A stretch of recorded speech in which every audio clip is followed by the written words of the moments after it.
This lesson is about exponents and division. The first thing we'll do is 7 to the 5th divided by 7 to the 3rd. You know that 7 to the 5th is 7 times 7 times 7 times 7 times 7 over, and 7 to the 3rd is 7 times 7 times 7. When you look at this, you know that you can reduce these fractions. 7 goes into 7 one time and into 7 one time. Same thing here, and the same thing here. So all those are gone. You go 1 times 1 times 1 times 7 times 7, and you're left with 7 times 7 over 1 times 1 times 1 is 1. What are 7 times, if you want to write 7 times 7 with an exponent, you would write 7 squared. And it's over 1, we don't have to put the 1. So 7 to the 5th over 7 to the 3rd is 7 to the 2. Now, without doing the long way, what kind of shortcut could you take in order to be able to get 7 squared from 7 to the 5th divided by 7 to the 3rd? Well, if we look at these now, we can see that 7 to the 5th and 7 to the 3rd, if you look at the exponents, 5 minus 3 is equal to 2. So just like with multiplication of exponents earlier, where we had 7 to the 5th times 7 to the 3rd, and that was equal to 7 to the 5 plus 3, so that was equal to 7 to the 8. Now we've got 7 to the 5 divided by 7 to the 3, and that's going to be equal to 7 to the 5 minus 3, which is 7 squared. So with multiplication of powers, we added the exponents, and so now with division of powers, we're going to subtract the exponents. Let's see what we've got here. M to the 12th divided by M to the 5th will be M to the 12 minus 5, which will be equal to M to the 7th. A to the 5th divided by A to the 3rd will be A to the 5 minus 3, or A squared. X to the 9th over X to the 5th. We're using the same process each time. You're seeing how this is not going to be too terrible to do. X to the 9 minus 5 is equal to X to the 4th. And here we've got an exponent of 5 and an exponent of 4. So this will be negative 1 to the 5 minus 4 equals negative 1 to the 1, or we can just put negative 1. Now in the previous ones that we've done, the exponent that was larger was on top and the exponent that was smaller was on bottom. This time it's flipped around. The exponent that is smaller is on top. But we do the exact same thing. It will be x to the 3 minus 5, because you always subtract the bottom exponent from the top exponent. So that gives us x to the negative 2. Now let's look at this for a second. X to the 3rd over x to the 5th is the same as x times x times x over x times x times x times x times x. And as we did earlier, we can cancel these out, the ones that match up with each other. And we're left with 1 times 1 times 1 is 1 over 1 times 1 times 1 times x times x. 2 x's, that makes it x squared. So, when we look at this now, what we found out is that x to the 3 over x to the 5 is equal to x to the negative 2. And x to the 3 over x to the 5, the same thing that we had right here, is equal to 1 over x squared. So, since x to the 3 over x to the 5 is equal to x to the negative 2, and it's equal to 1 over x squared, that means that x to the negative 2 is equal to 1 over x squared. So the thing that you can learn from this is that if you want to write it with a positive exponent, you move it to the opposite side of the divisor sign. So this positive, in this case it was x to the negative 2 over 1, which we don't have to write. You don't have to write the 1 except for this example. And then in order to make it into a positive exponent, we move it from the top to the bottom. We move it from the numerator to the denominator. And so now it becomes 1 over x squared. B to the 2 over b to the 6. That will be b to the 2 minus 6. Or b to the negative 4. And if we want to write that with a positive exponent, that will be 1 over b to the 4th. C to the 10 over c to the 13 would be c to the 10 minus 13, or c to the negative 3. And if we want to write that with a positive exponent, it would be 1 over c to the 3rd. 3 to the negative 2. If we want to write it with a positive exponent, it's going to be 1 over 3 squared, or simplified, it would be 1 over 9. Y to the negative 6 with a positive exponent will be 1 over y to the 6th.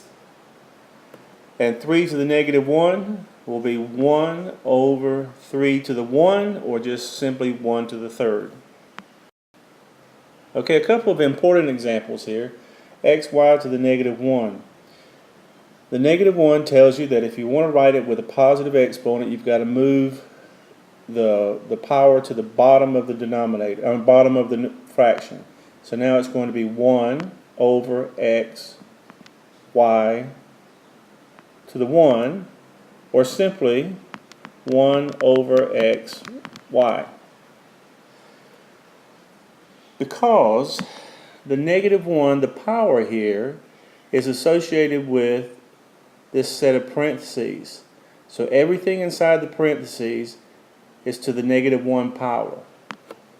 On the other example we have, the negative 1 only goes with the y, because exponents are only applied to the thing that they are next to. And in this case, the negative 1 is next to the y. It is not next to the x. So in this case, we've got x, y to the negative 1 over 1. What item is going to be moved to the bottom of the fraction? Well, that's going to be the y to the negative 1. So the y to the negative 1 is going to come to the bottom. So we're going to have x, which stays on the top, over y to the 1, or simply just x over y.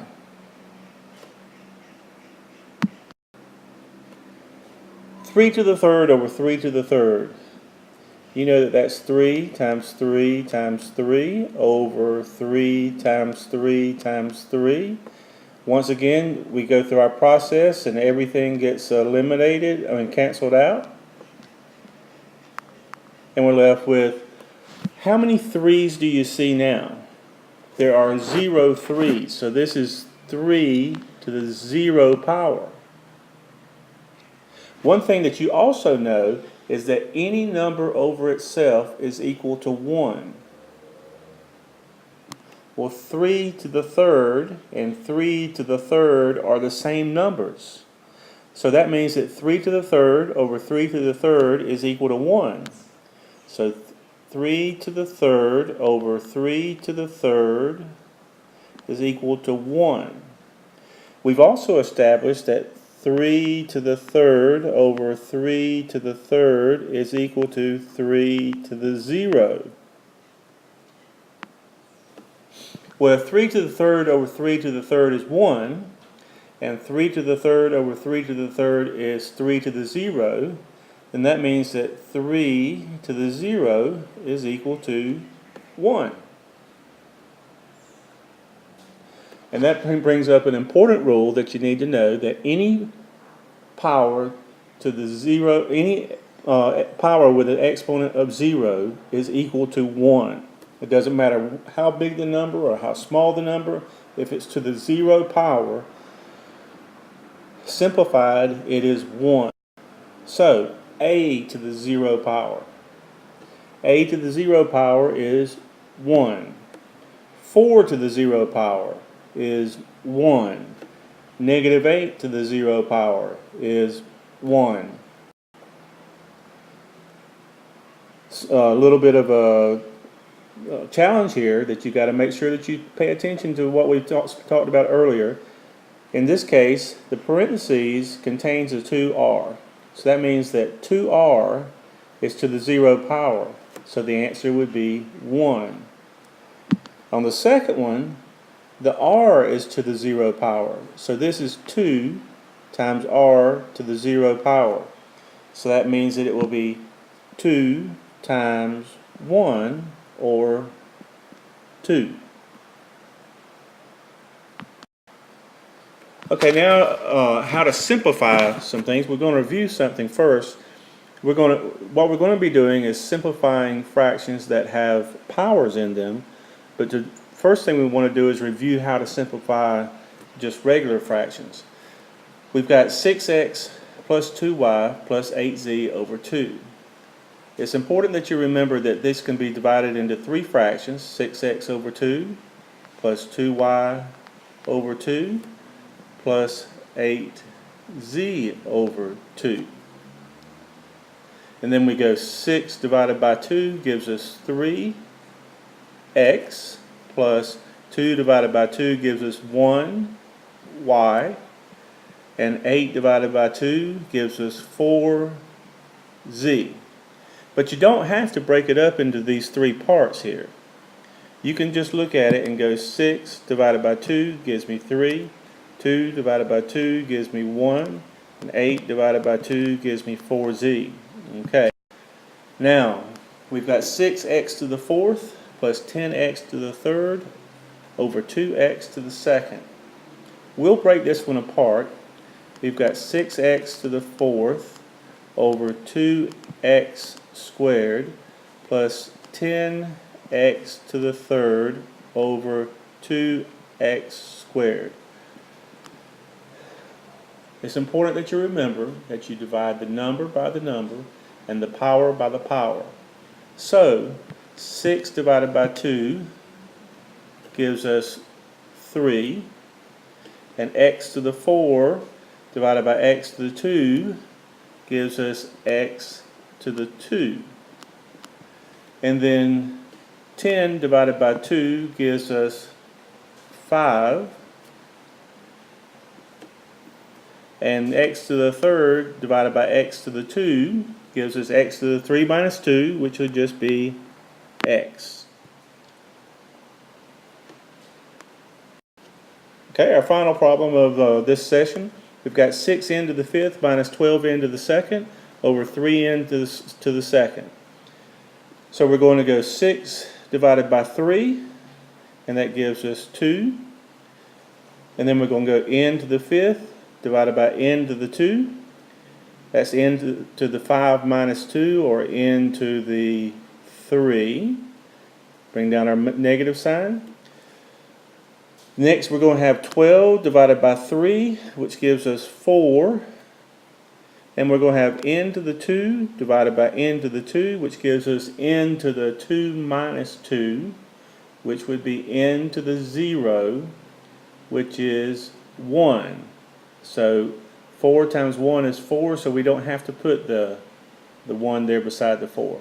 So this will be 2n to the 3rd minus 4.